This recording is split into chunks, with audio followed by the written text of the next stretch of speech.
Right, so if you're interested in this, come round, but the open question here is what does a transistor do?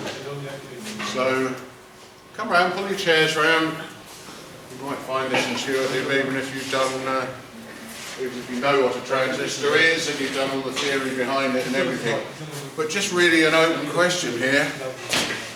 What is it? So who can answer that for me?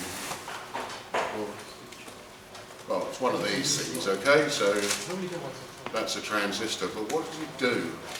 It's really quite hard to answer that. What does it do? It's like a switch. It does lots of things. Okay, so this guy's going to be a politician for us in the UK, I think fairly soon, isn't he? So he got asked a question, he answered the question perfectly coherently, but we're none the wiser. It does lots of things, yes it certainly does. But what does it do? Just give me an example of what it does. Amplifier? It can be an amplifier, yes it can. Switch. It could be a switch, yes it could be a switch. So let's just put these things down.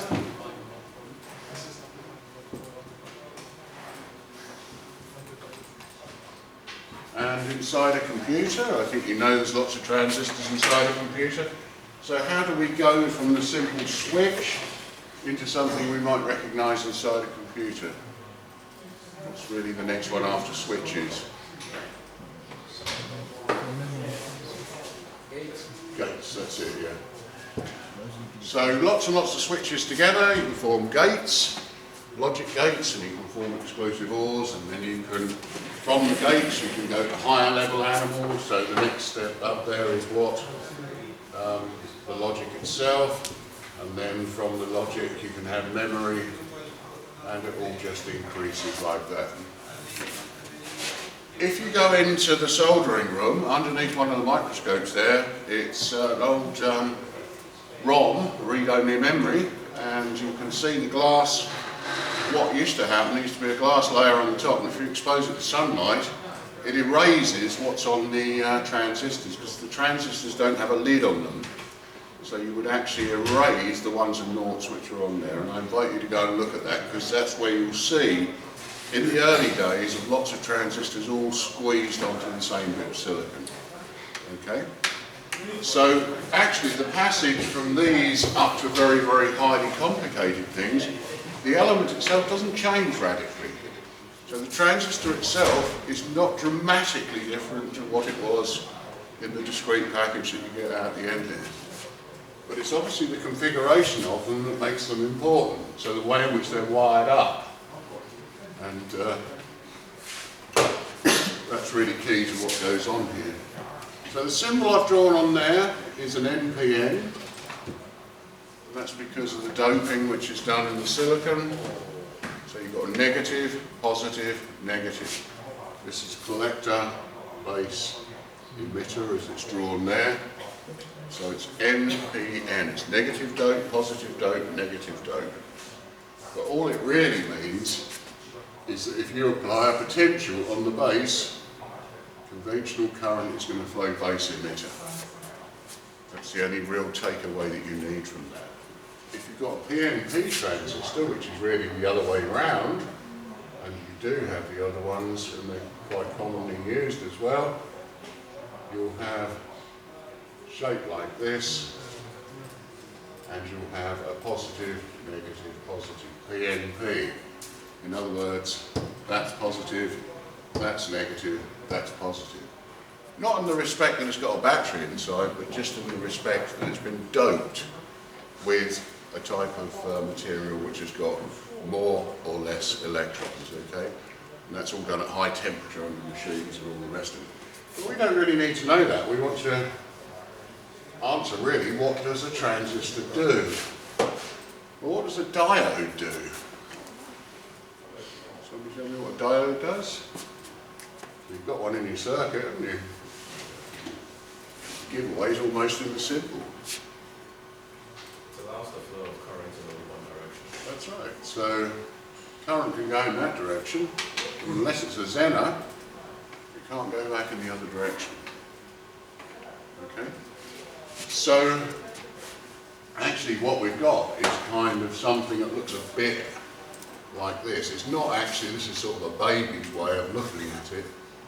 It's not a good way to look at it because the doping is different inside the collector and emitter gates. But you can imagine really that you've got two diodes there.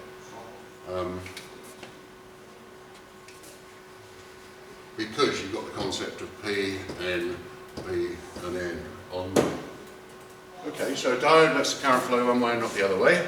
So we can kind of assume, and we can see an arrow there that looks a bit like a diode, yeah? So on that NPN transistor, that's going to flow, current will flow from base to the emitter. What also happens with the diode?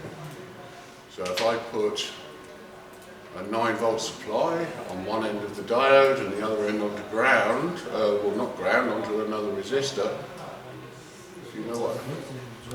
There's going to be a voltage drop. Good. So on a diode, and you'll hear 0.7 quoted all the time, but 0.7 is absolutely hard saturated. You're going to start seeing things happening at around about 0.62, something like that. It goes into conduction. But it also means that there's a volt drop across it. So that diode will drop a voltage of about 0.7. Okay, so apply a potential to it. The other side of it has dropped by that amount because that's the cost that you have to pay to jump from the P junction to the N junction. There's always a cost associated with these things when you go to higher level quantum levels. Okay, so when you've got that, the same is also true for this NPN. With PNP it's the other way round, so let's say at 0.7 here, I've erased the PNP, but actually it's the other way, so it's negative 0.7, if that makes any sense at all to you. So this PN junction here goes into conduction when there's a 0.7 difference between here and here. Does that make sense? That's the beginning of how we exploit this device. So we know one thing about it, and when you probe around your circuit, which you will do in your careers, when you probe around your circuit using an oscilloscope and a voltmeter and all the rest of it, as soon as you find a transistor, the first thing you want to know is what is it? Is it PNP, NPN? So you look it up on the data sheets. Once you know that, you find out which leg's which, and once you know that, you can exploit this fact very, very much so. So one of the things you can do is you can test whether the transistor's broken or not. That's one of the first things that you can do. But you know that whatever's here is going to appear here, but it's going to be plus 0.7 for the NPN transistor. Okay, so how does that help you? Why does it help you at all? Well, it helps you enormously when it comes down to actually putting that device inside a circuit.